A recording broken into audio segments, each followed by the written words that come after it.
Hoy nos toca ver el tema el día del Señor. Qué interesante lo que es, Mario, este tema, porque en la segunda carta de Pedro, capítulo 3, versículo 10, dice, pero el día del Señor vendrá como ladrón en la noche. Y habla del factor eminencia, el factor sorpresa, que el Señor puede llegar en cualquier momento. Sin aviso. ¿Sí? Y si uno termina de leer aquí, Pedro dice, bueno, es que todo esto va a cambiar. Todo se va a quemar, Dios va a traer un cielo nuevo y una tierra nueva, y por lo cual nosotros debemos de vivir una vida santa y piadosa delante del Señor. Qué importante, porque esto me hace recordar que por un lado, la venida del Señor tiene que ver con la destrucción del mal y el establecimiento del bien. Así es, pastor, y es importante poder entender algo. Que esto no es de ahorita ni de ayer, sino que esto viene desde el principio de la creación, desde donde se gesta el mal. Y esto nos habla la Biblia que desde el Génesis el mal ha abundado, y Jesús lo dice que el diablo es mentiroso y padre de maldad desde el principio. Lo vemos con la primer familia plantada en el huerto del Edén, con Adán y Eva. Bueno, tristemente el diablo los orilló a pecar. Así es. Y a raíz de ahí hubo un efecto dominó en todo ser humano. En toda la humanidad.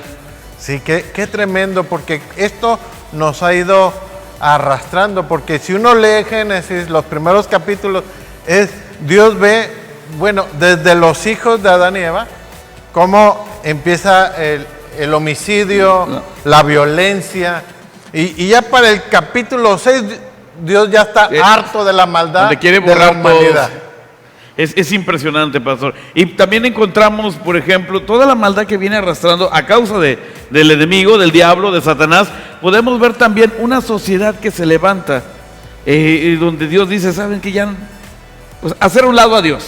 Y encontramos primero donde Dios envía un juicio por agua. Ok, bueno, lo que es el diluvio con Noé, ¿verdad? Y sale una familia que se forma una sociedad. ¿Y qué pasa con esa sociedad? Pues la sociedad se corrompe. Y ahora tenemos una sociedad que está peleando con Dios. Claro, porque si uno lee ahí Génesis 11, dice, hagamos un nombre por si somos esparcidos otra vez. O sea, están diciendo, Dios ya nos castigó con agua, vamos a hacer un edificio, por si Dios manda un diluvio, pues nos subimos al edificio. Pero también establecer una creencia totalmente aparte de Dios. Y eso, bueno, aquí todavía no tienen ley, pero la ley nos habla de que Dios es por encima de todas las cosas. Y el querer altercar contra Dios, pues realmente es un grave error del ser humano. Bueno, y la respuesta es como vemos cuando Dios baja a ver la torre. Dice, esto no está bien, y en un instante Dios confunde las lenguas, de tal manera que ahí en un instante nacieron 70 naciones, cada gente que hablaba su idioma fueron de diferentes lugares, se empezó a poblar la humanidad, y eso nos habla, vaya, por un lado, que ese lugar llamado Babel, que quiere decir confusión, y Babel, bueno, es el cimiento de Babilonia. Pero todo esto, pastor, no todo, dentro de toda la maldad, hay personas justas también. Claro. Porque hay un hombre que haya gracia delante de Dios, Abraham. Okay. En medio de esa dificultad, de todo eso, Dios levanta a Abraham y con una promesa. La promesa de ser una nación en gran manera, y lo saca de la tierra de Ur, de los caldeos, y le da una promesa. Y obviamente toda promesa trae sus complicaciones, dice por ahí un dicho, del dicho al hecho hay mucho trecho. Tuvo complicaciones, pero había una promesa de parte de Dios. Bueno, por un lado yo veo la acción de Dios. La humanidad está enojada con Dios, se hicieron de una creencia al fabricar esas pirámides con relación a los astros. Sí. Pero Dios dijo, ustedes ya están queriendo hacer esto, y yo voy a hacer otra cosa. Y llama a Abraham para hacer una nación que vaya de acuerdo con él.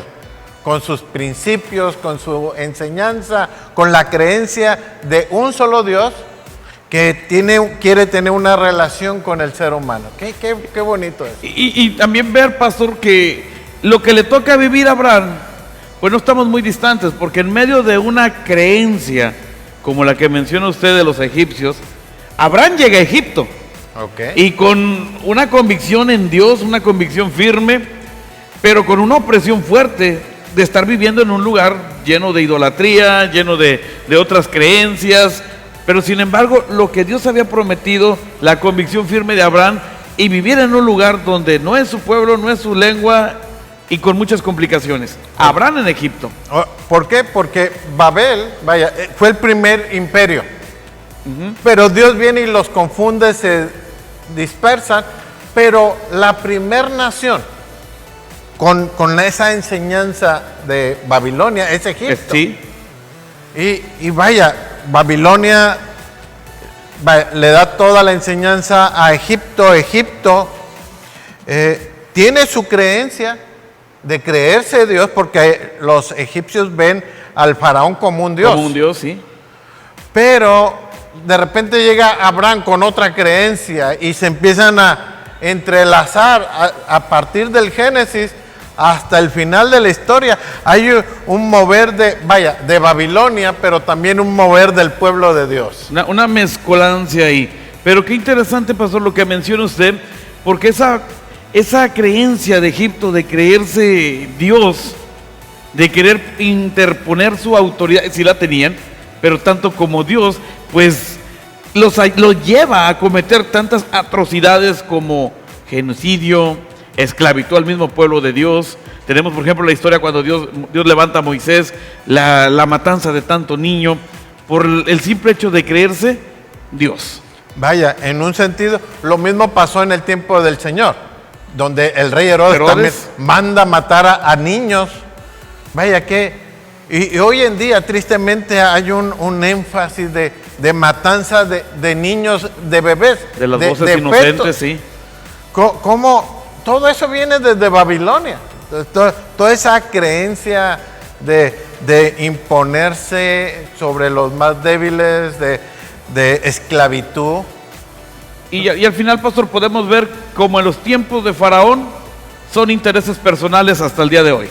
Sí, porque según la historia vemos como, Jacob y su familia llegan a Egipto, llegan de invitados, porque José es un funcionario muy importante, el segundo después de Faraón, y llega Israel con su pueblo y le dan una tierra aparte.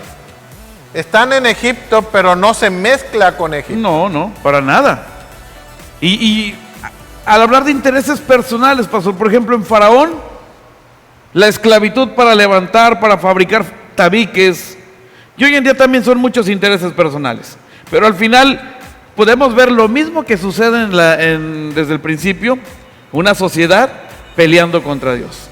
Y vemos también, pastor, que en medio de todo eso, de lo que está aconteciendo, también Israel se forma una nación después, tiene sus reyes, y hay un factor en los libros de los reyes que leemos que dicen, y este rey hizo lo bueno, este rey hizo lo malo. Ahora, déjame regreso tantito, porque cuando Dios saca al pueblo de Israel de la tierra de Egipto, prácticamente destruye Egipto. Ah, sí. Y para el pueblo de Israel es tan importante ese día, que es el día de la Pascua, donde todos los años conmemoran el pueblo de Israel la salida del pueblo de Egipto a través de ese sacrificio, de ese cordero, que ocupó el lugar del primogénito de cada familia. Y ese día para el pueblo de Israel tiene que ver como el día del Señor que nos libera de la esclavitud. Y de ahí nace la idea del día del Señor, cómo el Señor nos libera. De la maldad, de la esclavitud, de todo ello. Qué tremendo. Y claro, después sale de Egipto y llega a la tierra prometida. Se forma una nación. Una nación. Y Y a pesar de que no logró ser luego un imperio, pero se formó una nación donde llegaron, se establecieron en el tiempo de Josué, después siguieron con el tiempo de los jueces, los reyes. después los reyes. Y así como Abraham tuvo una promesa de que a través de su descendencia Dios iba a bendecir a todas las familias de la tierra, sí. David también recibe tiene una otra promesa, pero bien diferente. De un reino Eterno. O sea, hablando del Señor Jesucristo. Sí, de que Dios va a establecer su reino y va a ser un reino que no tendrá fin. Y esas dos promesas se ven reflejadas en Cristo. Pero antes del nacimiento de Cristo sucede algo. Claro. Porque, como comentabas, hubo reyes que hicieron lo bueno, otros lo malo. Sí, y por causa de la maldad del pueblo de Israel, Dios los entrega al rey de Babilonia. A cautividad los llevaron a Nabucodonosor, los lleva a Babilonia. Y bueno, Israel muchas veces fue oprimido, muchas veces fue cautivo, pero el pacto siempre fue que Dios iba a establecer su reino. Incluso cuando Jesús está, pastor, cuando Jesús llega en la última reunión que tiene con los discípulos, porque esperan un Mesías totalmente diferente y Cristo llega de una manera totalmente diferente y dice, bueno, ¿vas a restaurar el reino de Israel? Si eres tú el Mesías, porque esperamos a alguien que los liberte, porque estaban bajo el oprobio romano. Vaya, una figura también de Babilonia. Exacto. Esa figura, vaya, así como Faraón manda matar niños, lo mismo Herodes manda matar niños, y así como el faraón tenía esclavizado al pueblo de Israel, bajo el imperio romano, el pueblo de Israel pagaba impuestos a Roma. ¿Sí? Entonces, cada gobierno en cierta forma tiene una figura y una semilla de Babel, de Babilonia. Desde el principio. Y de todo esto, pastor, la promesa se cumple. Cristo viene, nace, sí, y podemos ver en Cristo muchos aspectos de su vida, pastor. Sí. Ahora, algo que nos menciona Cristo es que la vida de Cristo es extraordinaria. Por eso es su vida, su ministerio, su obra de redención, su muerte, su crucifixión, la resurrección, su resurrección, que es el poder. Pero al final de todo eso es la promesa de su regreso. Del retorno de él. Que nosotros decimos que es, no nosotros, la palabra del Señor dice que es el día del Señor. Por eso en la Biblia sí habla del día del Señor y lo habla mucho. Bastante. Y cuando está hablando del día del Señor, el pueblo de Israel dice Maranata, el Señor viene. El Señor viene, y cuando hablamos que el Señor viene en el día del Señor, es precisamente que Él viene a restaurar las cosas. Él viene a un reino, a establecer su reino de 1000 años, y en su reino, vaya, Él cambia las cosas. Y es donde destruye el mal, ¿sí?, para establecer el bien.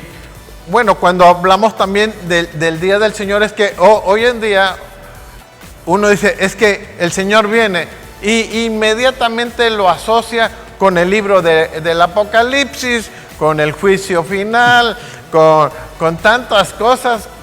Y hoy más que nunca este tema se avivó, que el Señor viene.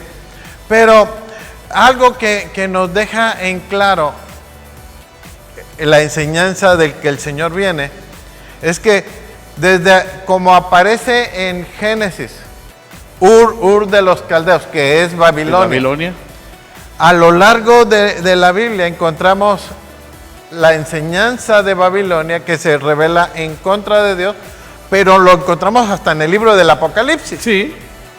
Y hay dos capítulos, capítulo 17 y 18, que nos habla de un juicio. Del juicio sobre Babilonia. Sobre Babilonia. Y hubo una promesa para el pueblo de Israel cuando fue llevado a cautiverio.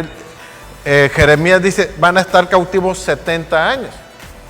Y para el pueblo de Israel se cumplió. Estuvieron cautivos 70 años. Y después empieza personajes como Daniel a orar, a interceder para que Dios cumpla su promesa ¿sí? de restauración, del retorno de los cautivos. Y vemos como en el libro de Nehemías, de Esdras, como hay grupos de judíos que regresan a la tierra prometida. Y hoy en día encontramos ministerios que promueven precisamente el retorno del pueblo de Israel hacia la tierra prometida. Y es que hay palabra que respalda eso. Sí. El mismo Señor dice, diré al norte, da acá a mis hijos. O sea, hay una palabra que respalda el regreso de los judíos, el aliyá, el regreso, el retorno.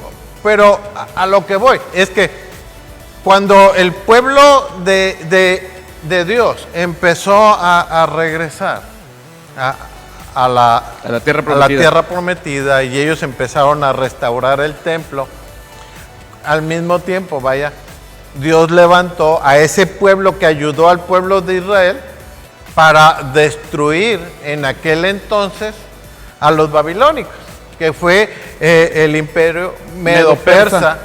Y hoy en día, bueno, Babilonia en sí ya es historia, pero la enseñanza que dejó está ahí. Está latente hoy en día. Y lo que vemos hoy en día es que lo que nos dice la palabra se ha ido cumpliendo. Los judíos están regresando al pueblo de Israel. Israel está surgiendo, es una nación joven, tiene un poquito más de 70 años. Sí.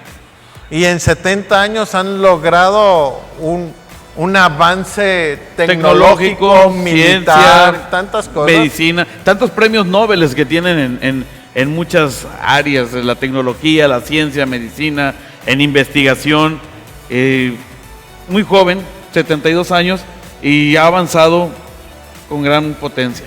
Y lo que vemos es cómo se va preparando todo. ¿El escenario?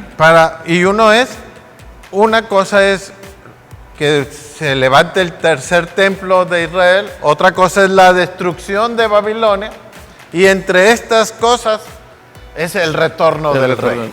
Porque después de capítulo 17 y 18, que habla del juicio de Babilonia, sigue, obvio, el 19, pero el 19 nos habla algo muy claro. Nos habla del retorno. El retorno del rey de Cristo, ¿verdad? Gloria Que Él a Dios. viene en su caballo blanco, viene a establecer su reino, viene a cambiar las cosas. Y qué importante es entender qué es el día del Señor. Y cómo, pastor, desde el principio, cómo está marcado la línea, ¿no? De toda la maldad, el incremento de la maldad, con personajes que hicieron el bien, pero cómo nos lleva en este panorama la palabra a enseñarnos que desde un principio lo que Dios habló, que en la simiente de Abraham serían bendecidas las familias de la tierra, la promesa que le da David se cumple con Jesús, y Jesús se va al cielo después de la resurrección. Y cómo vemos también el cumplimiento de lo que la misma palabra, el mismo Señor habló acerca de su pueblo, y que para nosotros Israel es ese reloj de alarma que debemos estar checando de todos los aconteceres que están pasando, para estar atentos en cuanto a la venida del Señor. Y esto nos tiene que llevar a un punto clave, que necesitamos saber en qué lado estamos. Claro. ¿Cuál es el lado? Dentro de la perspectiva de Dios es muy simple. Está el efecto de Babilonia, una sociedad en contra de Dios, o el efecto de Abraham, una nación que lucha a favor de Dios. Es saber en qué lugar estamos. Y Cristo vino y nos dio la oportunidad a nosotros que no somos judíos, pero hemos creído en el mensaje de redención. Sí. Nosotros que estábamos lejos, a través del mensaje de redención, hoy hemos sido hechos cercanos. Nosotros que no habíamos alcanzado misericordia, ahora hemos alcanzado misericordia. Nosotros que en otro tiempo no éramos amados, ahora somos llamados hijos del Dios viviente. Que no éramos pueblo y que ahora somos pueblo. Y eso es saber en dónde estamos. ¿Para qué? Para que ahora que venga el día del Señor, el Señor va a dividir, dice en Mateo 25, como un pastor a su rebaño, y las ovejas las va a poner en un lugar y las cabras las va a poner en otro lugar. ¿Y cuál es el punto clave? Es nuestra relación con Dios. Así es. Y porque si tenemos relación con Dios, tenemos un compromiso de amor y de misericordia como Él lo tuvo con nosotros. Así es, pues. Así que qué importante, y es la idea que queremos enfatizar, es que usted necesita saber que el día del Señor vendrá como un ladrón en la noche. Y aquí nada más hay dos opciones: la opción del mundo y la opción de Dios. Yo le animo a que opte por la opción de Dios, porque al final de cuentas Él va a venir, va a establecer su reino y Él sabe quiénes son los suyos. Reciba el regalo de vida eterna, que es el perdón de nuestros pecados cuando nos arrepentimos y le pedimos perdón a Dios. Reciba a Cristo como su Señor y su Salvador, y cuando Él venga, usted pueda estar junto con Él porque es de su pueblo. Que Dios le bendiga ricamente.